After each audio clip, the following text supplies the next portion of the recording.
Just to recap from before the break, we were discussing, the last thing we were discussing was Turing machines.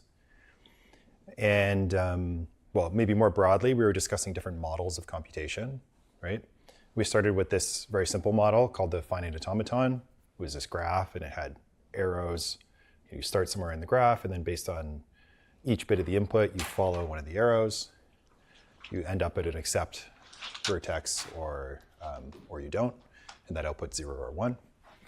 And then we had this, well, we made a point that there's very simple things that this model of computation can't do. Like it can't recognize whether something's a palindrome or not. And that just followed because this thing has a finite set of states that it can be in. And then we said we can think of this sort of richer, more interesting model of computation, which is this Turing machine.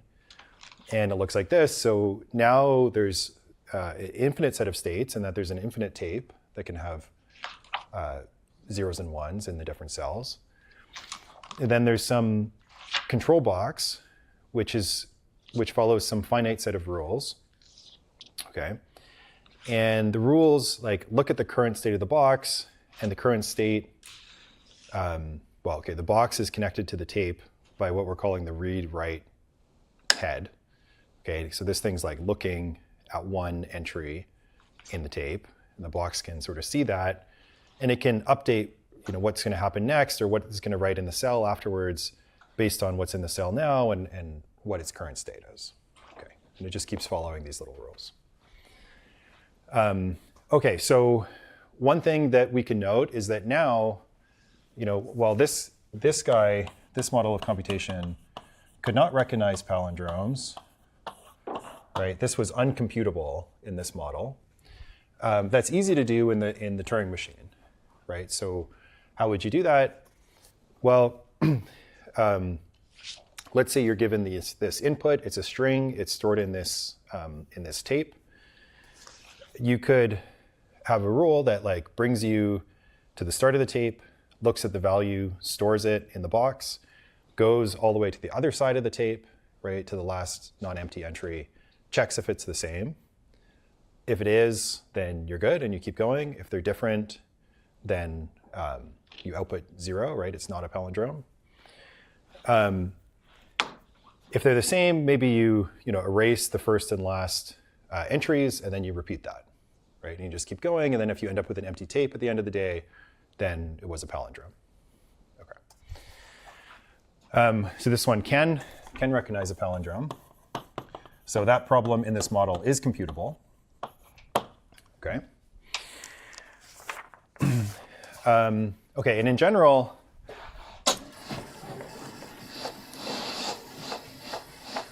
one thing that we're interested in is understanding sort of the relative power of different models of computation. Okay, and a way that we can address that in a precise way is we can have this notion of simulation. Okay, so we'll say that some model of computation, model 1, simulates model 2 if for each sort of instance or program, whatever you want to call it, instance of model 2, there exists an instance of model 1 that accepts the same that recognizes the same language or computes the same function.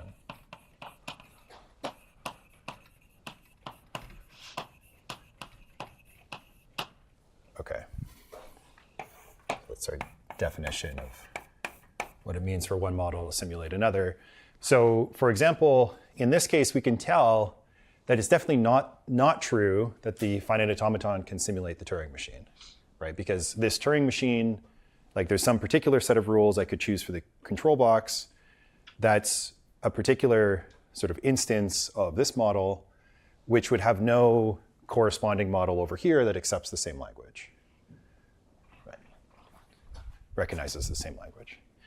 On the other hand, it is true, I won't show it in detail, but it is true that the Turing machine can simulate the finite automaton.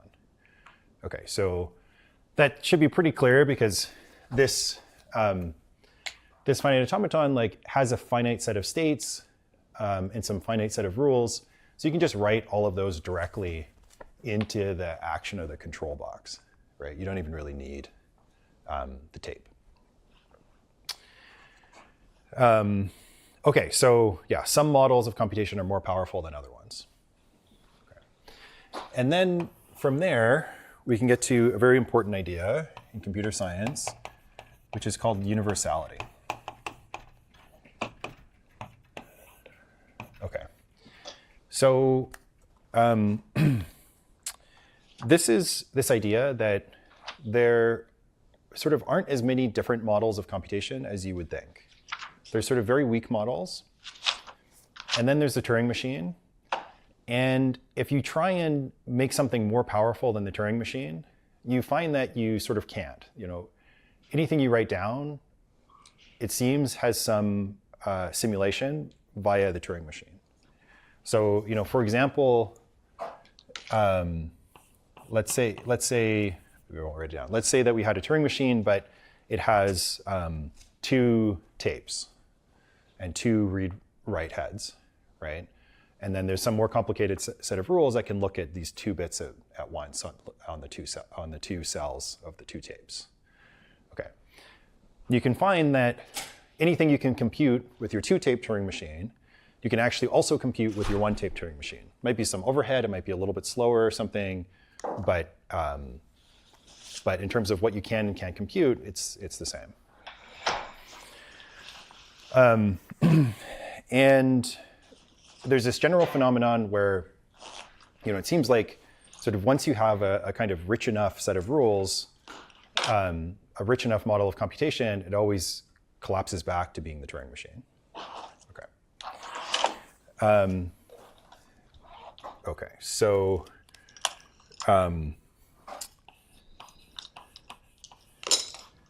this idea is sort of formalized or made more precise with the following, which is called the Church-Turing thesis. Okay, so there's many different ways to phrase this. It's not a totally precise statement, I would say. It's more of a guiding idea. But let me say it my way. So the idea is that any what we'll call physically realizable model of computation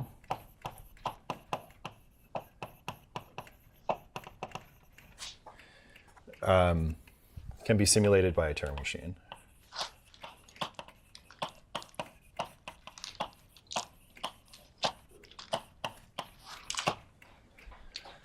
Okay.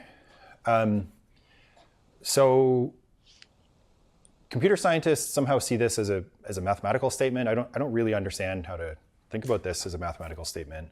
I would say this is really a physics statement, right? So it's saying that any computer I can build, any set of rules I can find out there in the world, right, can in principle be simulated by my Turing machine, right? So I don't know, I set up some PDEs and I'm going to let it evolve, and then I'm going to output 0 if this happens at the end of the evolution, or 1 if that happens, right? The Turing machine can simulate that.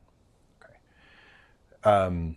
And so far as we know, the world works like this. Like any physical system that we've ever come across, you can in principle sort of simulate its evolution, understand what's going to happen, and in particular what it's going to compute, just with some Turing machine. Okay. And then for a long time, the following stronger statement was believed, though we don't believe it anymore, which is called the extended Church-Turing thesis. Okay.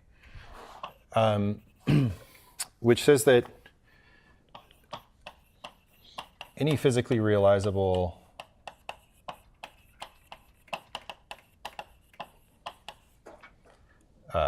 model of computation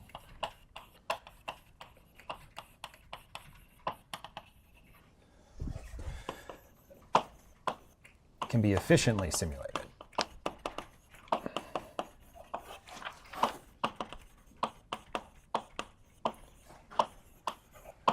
By your Turing machine. Okay. So what this was claiming was that, if I have some computer, maybe I'm thinking of it as some physical system, if I want to simulate it, it takes a certain number of steps on my Turing machine, and then I make my system a little bit bigger, or I dial some knob in my systems in some small way. Then the number of steps it takes to simulate it on the Turing machine shouldn't go up that much.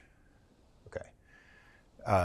If I'm simulating, n particles in my statistical mechanics system, the time to simulate it should be polynomial in n. Okay. So yeah, people thought that was true for a long time, and then in the 90s, when we started to understand quantum computing, we came to think that this is false, right? So quantum computers can do things efficiently, like say factor big numbers, that a classical computer, a Turing machine, we do not think can do efficiently. Okay. There's no proof of that statement.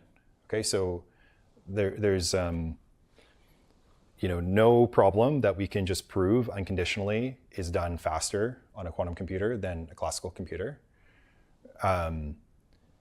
Well, like exponentially faster on a quantum computer than a classical computer. But we strongly believe it to be true, and hence we strongly believe that this thesis is false. Okay. There's a new version of this, which is the thing that we now think is true, which is the quantum extended Church-Turing thesis. And in that case, we replace the Turing machine with a quantum computer.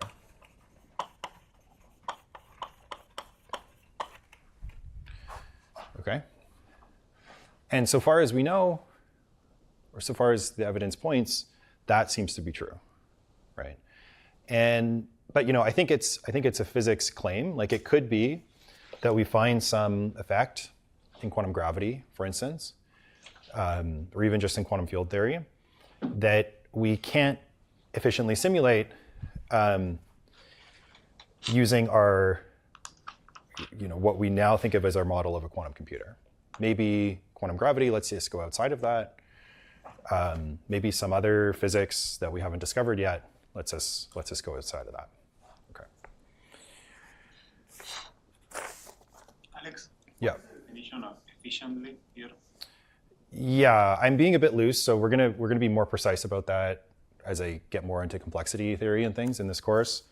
For now, you should think that like there's some natural notion of like the input size to your problem, and the time it takes on your Turing machine, which is the number of steps, the number of times that read-write head moves, for instance. That should be polynomial in that input parameter size. So for instance, we'd say that multiplying numbers is efficient because it can be done in a number of steps that's quadratic in the number of input bits, like the number of bits of the numbers that you're multiplying. Whereas factoring two numbers we do not think is efficient. So we think that takes an amount of time that's exponential in the number of input bits. But yeah, it's hard to make precise in a completely general setting. Yeah, sorry. Why did people believe like this Why did we believe this? before quantum computer? Because didn't they know already that you cannot factor numbers efficiently? But they thought that there was no model of computation that you could build that would factor numbers efficiently. Yeah. So they knew there were hard problems, but yeah.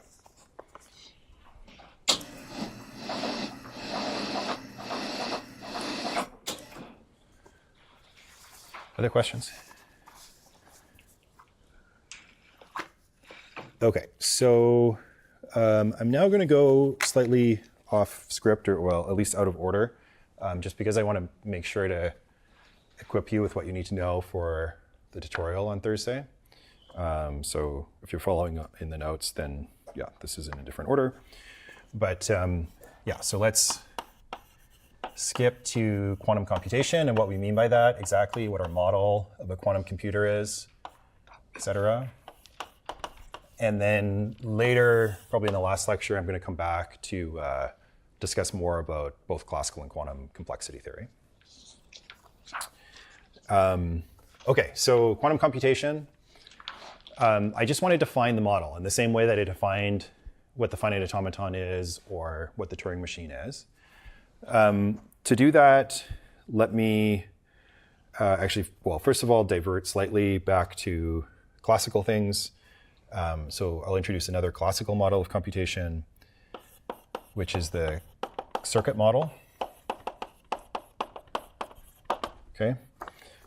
So here we think of the inputs as sort of coming in on some set of wires. Okay. And then we have little operations that I can do to the wires, right? So the operations I have are, I can take the AND, I can, there's the, fancy symbols for these, you don't need to know them. I can take the OR,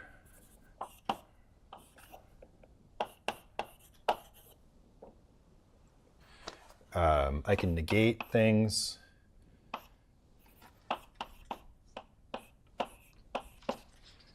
And I can copy things.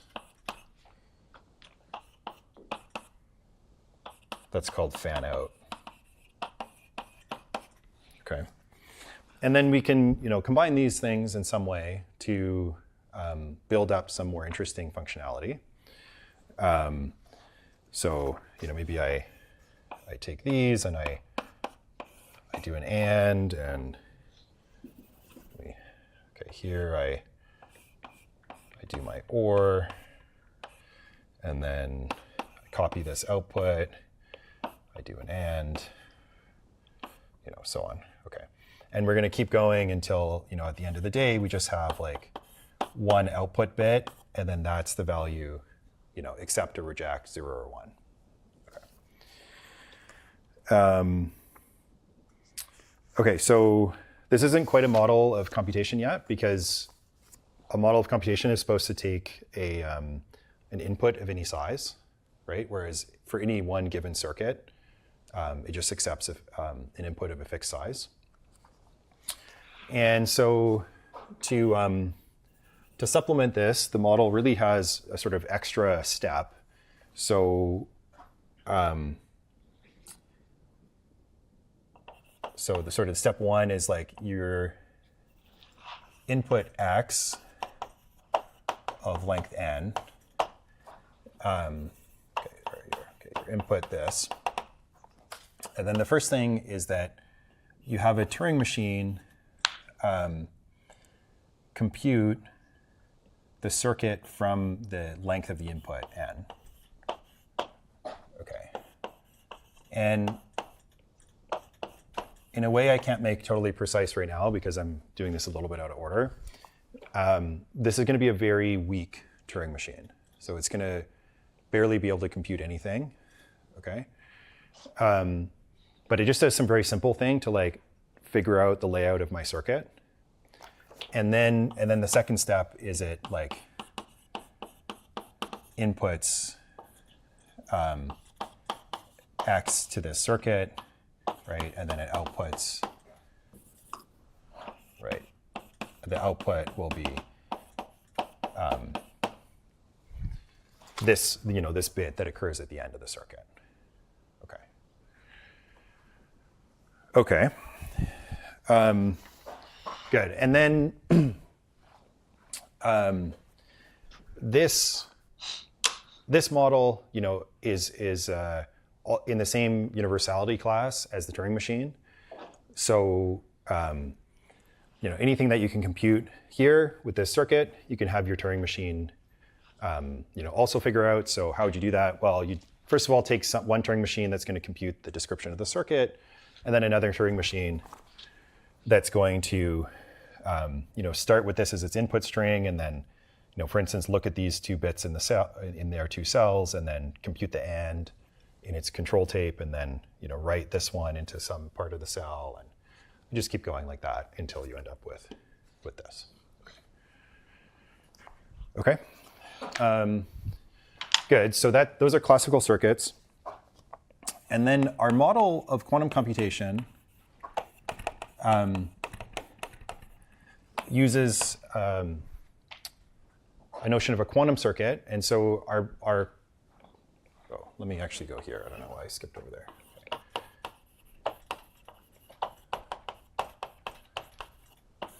Okay, so when you're talking about quantum computation, we're going to work off of an analog of this. Okay, and it's possible actually to think of an analog of the classical Turing machine and write down what a quantum Turing machine would be, but it's really gross. And nobody works that way. Okay, we always think about it, essentially always think about it in the circuit picture. Okay, so to define your model of quantum computation in terms of quantum circuits, you have to pick a set of gates. Okay, so that's the analog of these 4 things. Okay, so I didn't say, but I should have said that any function can be built up by using these 4 operations. Okay, any classical function. Quantumly, we need some similar set of gates that lets us compute anything. Okay, it's called a universal set of gates, and I think I've said this maybe once before in the course, but let me say it again. So an example of a universal gate set, the one we'll think about, is this. Okay, so we've got the Hadamard, poly X, the phase gate, so that's 1 and I on the diagonal 2 by 2 matrix. T, which is 1 and e to the I pi over 4 on the diagonal, and then the C naught. Okay, and the claim is that any unitary you can write down, you can approximate just with this set of gates. Okay, so let's, to define our model, pick that set. And then the steps in computing something in this model are to, 1, we're going to generate a description of a quantum circuit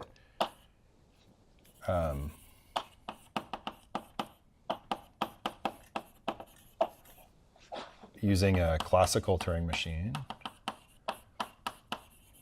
And again, that's just going to start with the input size and then output the description of this circuit. So it's not looking at the inputs, right? It's just looking at the length of the inputs.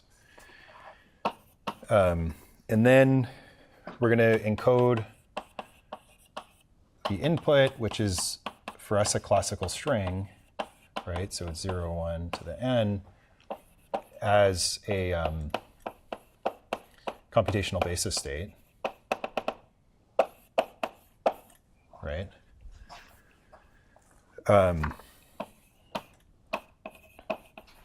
Then we run this circuit on that input, and then we measure, let's say, the first qubit in the computational basis.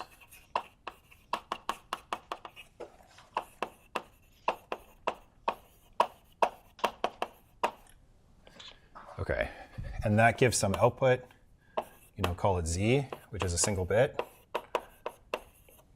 And that's the output of the computation. Okay, so you might have various questions about this model. So one thing, for instance, is you might ask if it mattered which set of gates I chose. So for instance, if I change the gate set, let's say it's something else that's also universal, so I can still make any unitary out of that set of gates, you could ask, does it change how powerful of a model this is? So for instance, if I change the gate set, could it make some things efficient that weren't efficient before? And the answer is no, as long as you always just use like or constant size gates, so say 1 and 2 qubit size gates. Any set will simulate any other set with a very small overhead. So this is a pretty non-trivial theorem. It's called the Solovay-Kitaev theorem. We won't prove it. It's discussed a little bit in the notes, though. Yeah, OK. Any other questions about this model?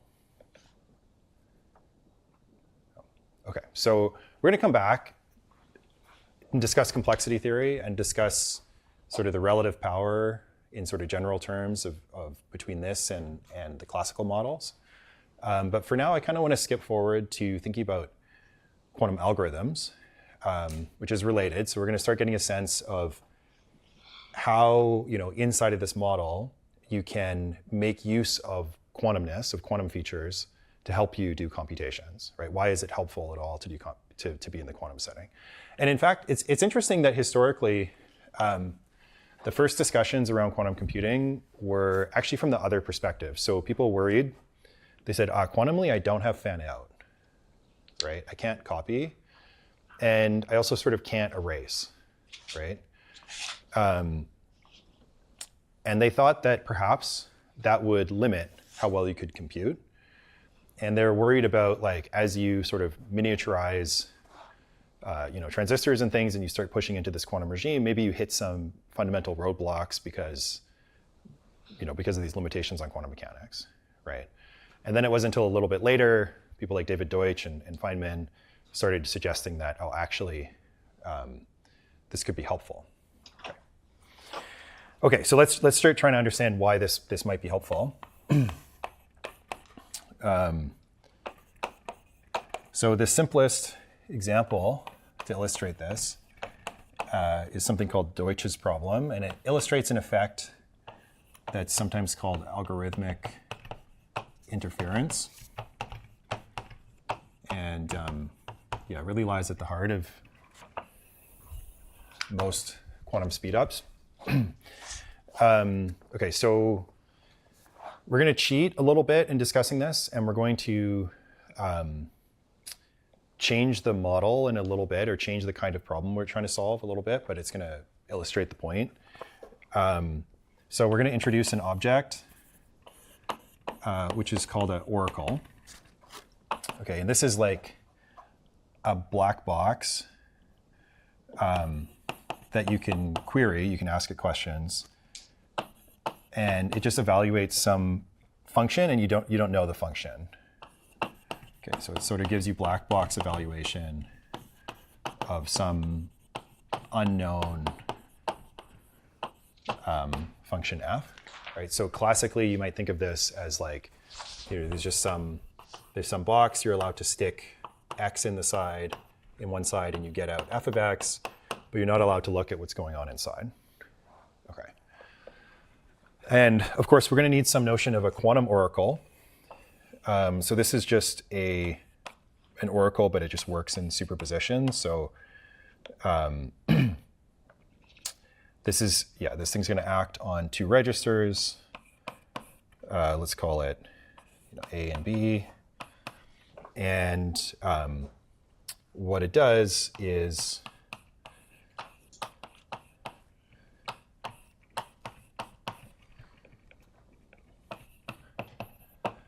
it just puts f into the first register, right?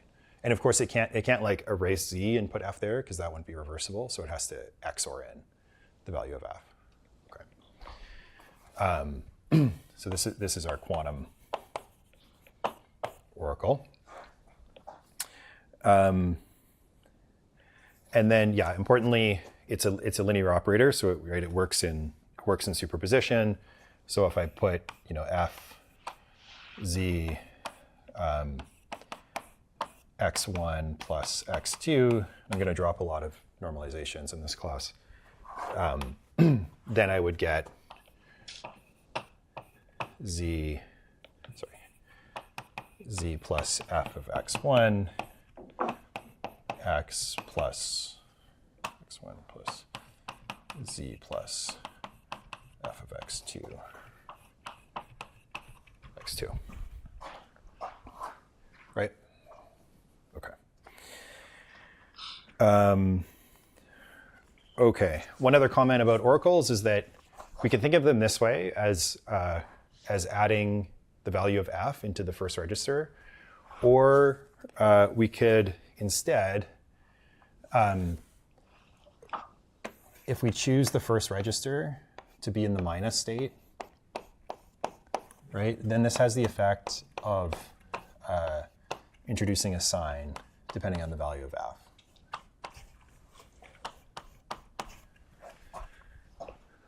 Right, and that just follows from linearity. And then the fact that, if f was 0, so if f is 0, it's like flipping the role of the two terms in the minus. And then if f is 1, it's not doing anything. Or sorry, f is 0, it's not doing anything. If f is 1, it's flipping the role of the two terms. And you're picking up the minus sign. It kicks out the minus sign. Does that make sense, or should I write it down? Okay. You can always try it out. Okay, so this is called a phase oracle. Okay.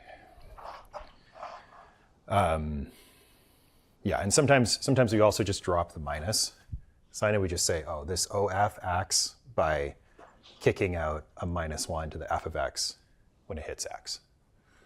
Okay. But yeah, they're the same thing. Okay, so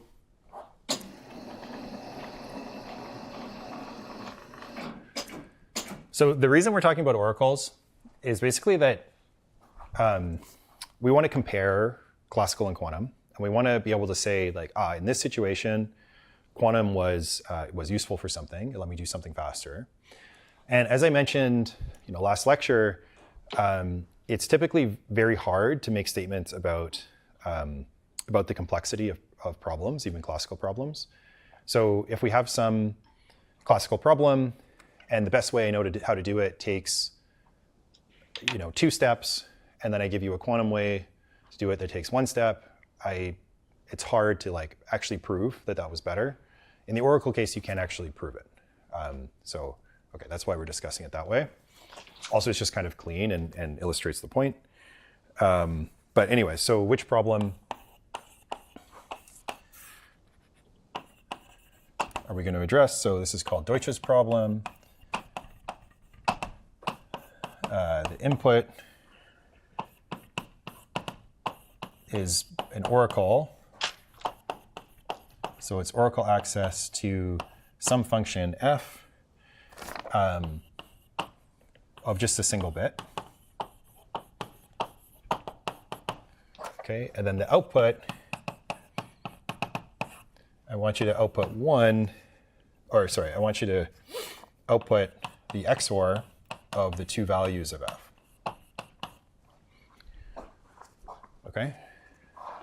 So if we're talking classically, right, if you can query your oracle like this, you can choose a bit, you stick it in, you get out f of x.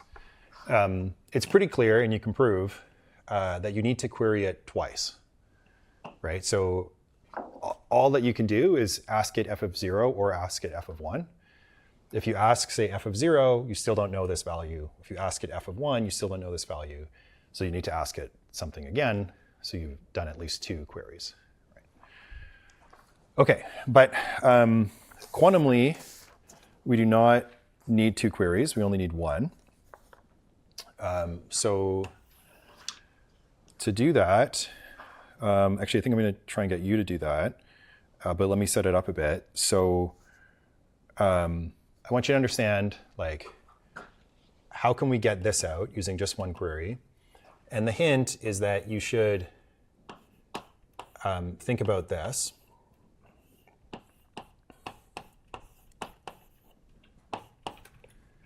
Okay. So we're going to we're going to think of it as a phase oracle. So I'm putting this thing in the minus state, right? And then I'm going to feed in on B the superposition of the 0 and 1 state. Okay. So yeah, compute this and see if you can understand how to determine this XOR. I'll give you a few minutes.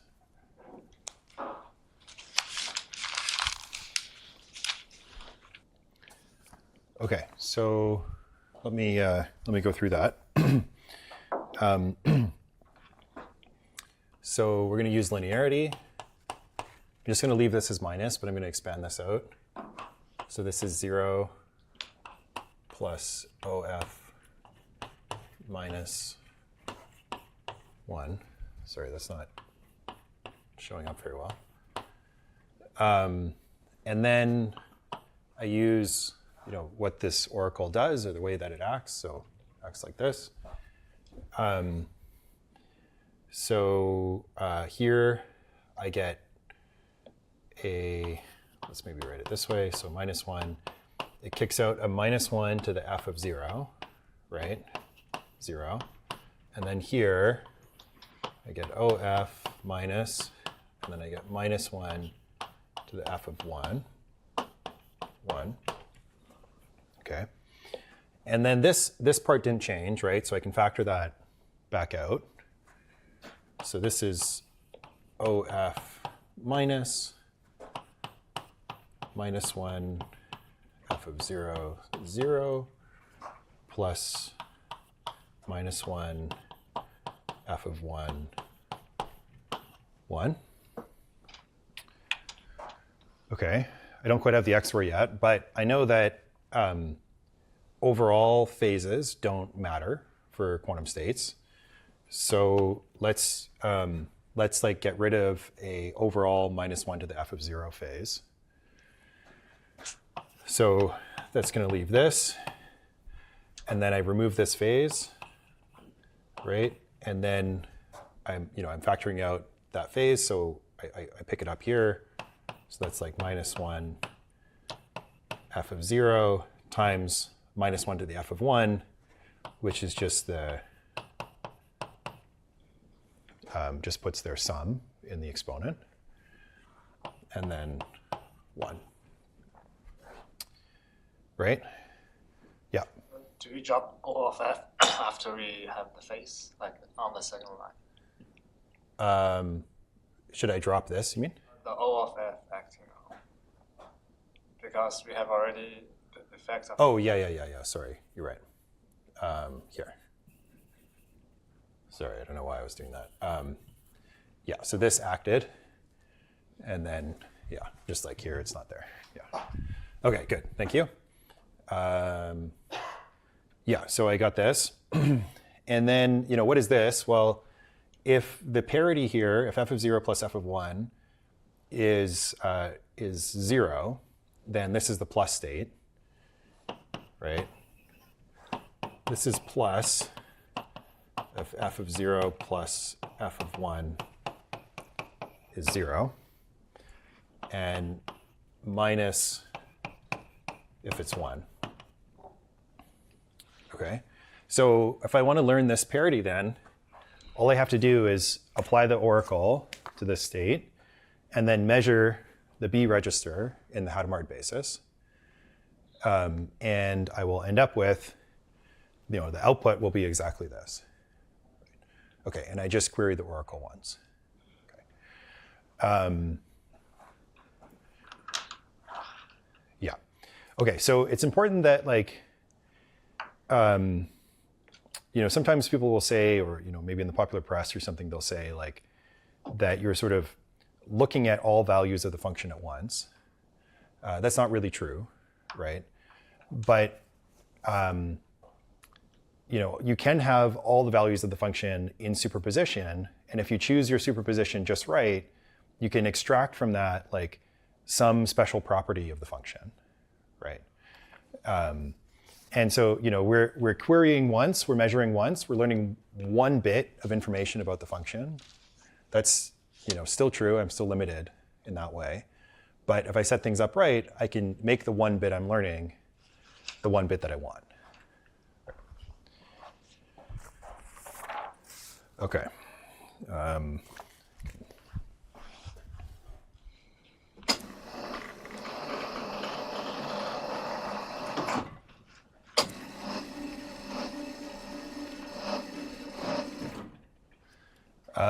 Okay, so we can, that's sort of the baby version.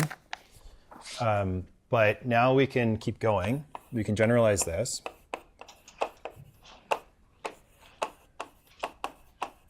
To another problem called the Deutsch-Jozsa problem. Okay. So actually, before we do that, let me recall a fact. We had it in the tutorial, but let me just write it down here.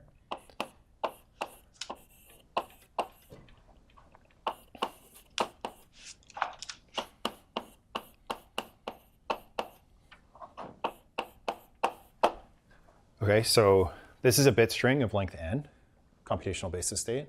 I Hadamard'd each of the qubits. The claim is that I end up with this superposition. Okay, so there's some normalizing factor.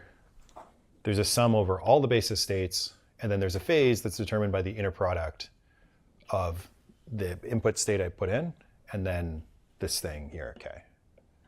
Okay. So yeah, let me actually just prove it very quickly. So why is this true? Well, this is like H acting on S1, and then H acting on X2, H acting on Xn. Okay. So then each of these factors looks like 0 plus minus 1 to the x1, 1, right? 0 plus x1, right? And then I'm gonna, there's only two terms here, but I'm gonna write it as a sum. Sort of overkill, but it's useful. So we can view this, right, as a sum over a single bit k. K is 0 or 1. And then I have minus 1 x1 dot k, and then k. And let's call that k1, rather. Right? That's the same thing. I do that here. And then I just collect all the terms, right? So I had these n different sums, collect them into one big sum over k1 to kn. And then I have like minus 1 x1 dot k1, and then times minus 1 x2 dot k2, and so on. In the exponent, those just add.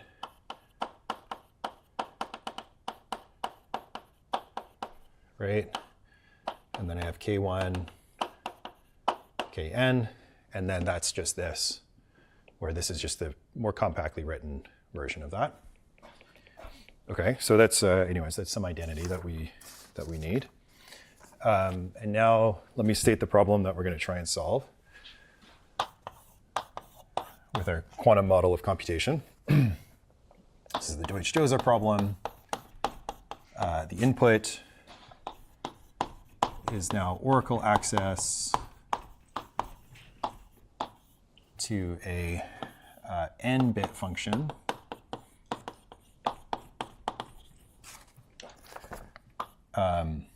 f. F is going to be promised to be one of two things. So it's going to be either a constant function, so it's just always 0 or always 1, or what's called balanced, which just means that it has the same number of inputs where it's 0 as inputs where it's 1. Okay. So this is a generalization of what we had here, right? If this single bit function is constant, then that parity is always 0. And if it's balanced, right, if there's, in this case, one one input where it's 1 and one input where it's 0, then the parity is odd, right? So this is some n-bit version of that. And then as the output, output 1, let's say 0 if constant, 1 if it's balanced. Okay. Okay, so how do we solve this? What's our algorithm? So the first step is we're going to prepare this state. Okay. So from that identity, that looks like this.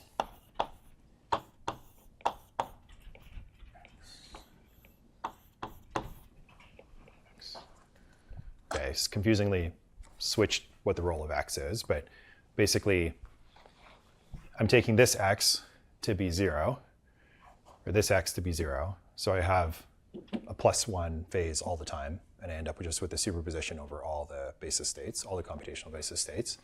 So okay, I get that. And then, so 1, we prepare this thing. And then 2, we're going to apply the oracle. What's that going to get us? Okay. We're thinking of it as a phase oracle, and I'm not writing the like minus state. So it just kicks out this phase given the value of x, right? Okay. And then 3, we're going to Hadamard again. Okay, what does that get us? Gets me another factor of root 2n.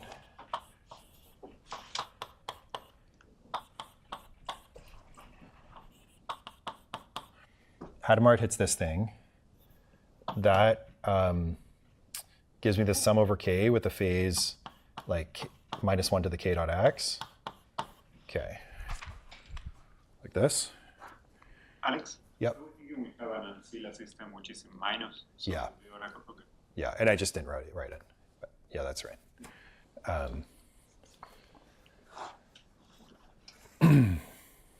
Okay, and then we're almost done.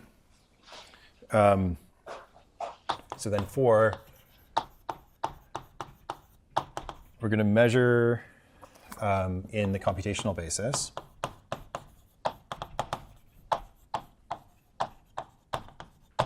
Okay, and a claim that tells you if the state is, or if the function is constant or balanced. So to see that, we want to compute the probability of getting the all zeros output. Okay. So what is that? Well, it would be 0, and then let's give this thing a name. Let's call this like psi. Okay, so it's this. And then what is that? Well, if I hit this with 0, it's just going to kill this sum over k. And I'm just going to have this sum over x minus 1 f of x, right? And then I'm taking the square of that. So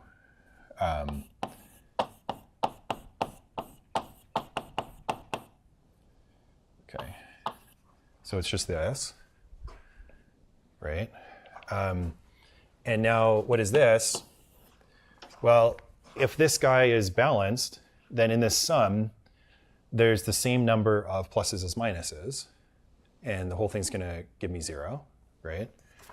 So this is 0 if balanced. And then if f is constant, sorry, this had a normalizing factor, so there's actually 1 over 2 to the 2n from the square of this thing. If this thing is constant, then this is either all pluses or all minuses, and there's 2 to the n terms in the sum, because I'm summing over the values of n bits. So in either case, once I take the absolute value, I get 2 to the n. Then I take the square, I get 2 to the 2n, and this is 1.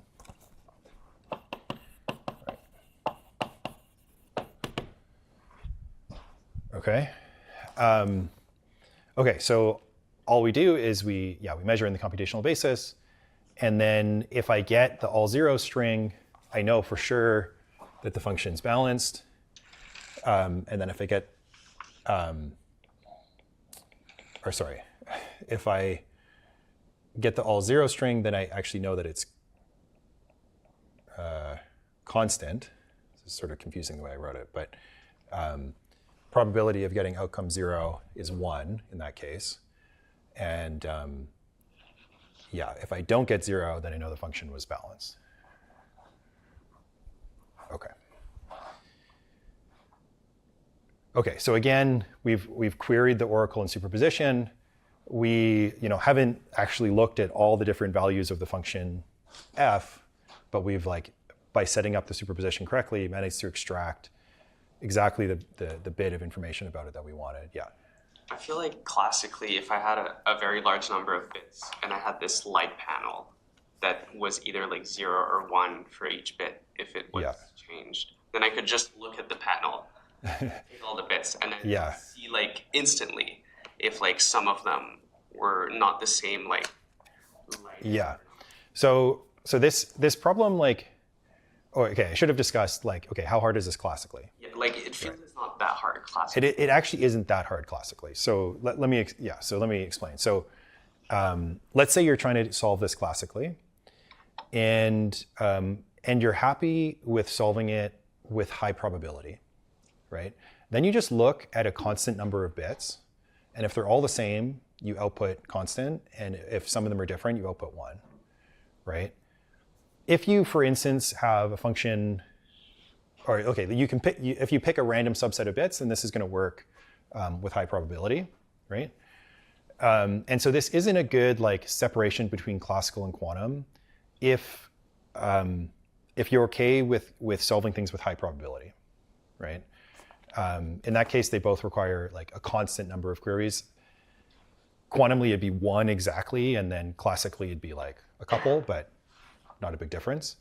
But this is a stronger separation if you're requiring that you solve the problem with probability 1, right? So if you need to solve probability 1, you have to look at up to half of the bits before you know whether it's constant or balanced, right? Because you could look at the first half, and if they all came out the same, you actually don't know. Maybe the second half is all the other ones. So in that case, it sort of seems like you need to look at half of them, and in fact, you can prove that you need to look at half of them in the exact setting. Okay.